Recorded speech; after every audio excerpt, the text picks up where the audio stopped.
देवियों एवं सज्जनों, बांकीपुर के चुनावी नतीजे आ रहे हैं। 25वें राउंड की गिनती खत्म हो गई है। चुनाव आयोग का आधिकारिक आंकड़ा हमारे पास है, लेकिन हम इससे पहले आपको ये बताना चाहते हैं कि बांकीपुर के चुनावी दंगल में बीजेपी को पछाड़ने वाले प्रशांत किशोर पैदल ही सड़क पर नजर आए हैं।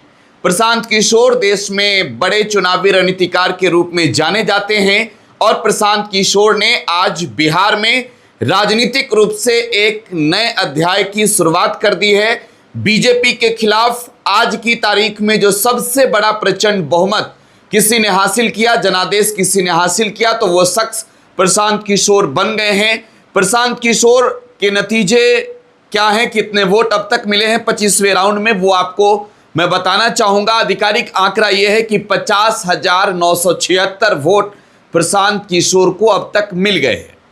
यह एक बड़ी जानकारी है। 50,000 से अधिक वोट प्रशांत किशोर को मिल चुके हैं। दूसरी ओर बीजेपी है जो अभी 40,000 भी नहीं पहुंच सकी है। 36,023 वोट भारतीय जनता पार्टी को मिली है।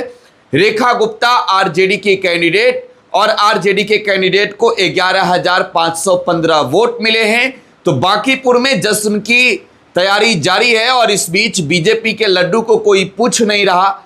जनसुराजी नाच रहे हैं, झूम रहे हैं। एन कॉलेज के बाहर का नजारा अब आप देखिए, ये नजारा देखिए, ये दृश्य देखिए, ये तस्वीर देखिए। राजधानी पटना की ये तस्वीर है जहां पर इस वक्त जश्न मनाया जा रहा है।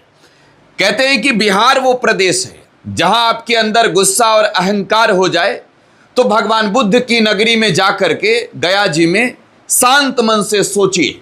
बीजेपी के अंदर अहंकार बढ़ गया था, गुरूर बढ़ गया था, और आज जिन लोगों ने बीजेपी को मैदान में पछाड़ने में अपनी भूमिका निभाई है वो झंडा लहरा रहे हैं। और ये बांकीपुर विधानसभा क्षेत्र का जहां काउंटिंग हो रहा है वहां का दृश्य है जो आप देख रहे हैं। साथ ही साथ प्रशांत किशोर जो अब बांकीपुर के विधायक, माननीय विधायक बनने जा रहे हैं, अब से कुछ ही क्षणों में बन जाएंगे, उनकी भी तस्वीरें आप देख सकते हैं। एक प्रचंड जीत हासिल करते हुए प्रशांत किशोर नजर आ रहे हैं। 50,000 से अधिक वोट हासिल कर लिया है प्रशांत किशोर ने। 50,976 वोट हासिल किए हैं। 14,953 वोटों से पछाड़ करके बीजेपी को वो आगे 25वें राउंड की गिनती में निकल चुके हैं। और इसी के साथ प्रशांत किशोर अब बांकीपुर के विधायक बनने जा रहे हैं। लेकिन बड़ी बात यह है कि आपने जो जश्न की तस्वीरें देखी, इस जश्न की तैयारी भारतीय जनता पार्टी ने की थी।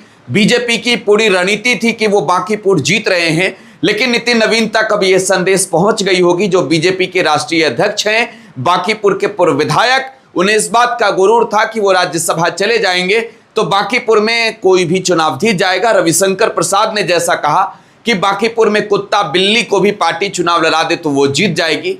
बांकीपुर की जनता ने बताया है कि हम इंसानों को वोट करने वाले लोग हैं और जनता इंसानों को ही वोट करती है। और बांकीपुर में बीजेपी के हार के साथ भारतीय जनता पार्टी के बुरे दिन की शुरुआत हो गई है। प्रशांत किशोर ने सड़क पर उतरकर यह संदेश दे दिए हैं कि अब बांकीपुर में आज से एक नई इबादत लिखी जाएगी। बांकीपुर के जनादेश ने यह तय किया है कि भारतीय जनता पार्टी को अब आने वाले वक्त में अपने बयानों पर कुछ भी उगलने से पहले 100 बार सोचना होगा। आप लगातार टुडे बिहार न्यूज पर बने रहें। धन्यवाद।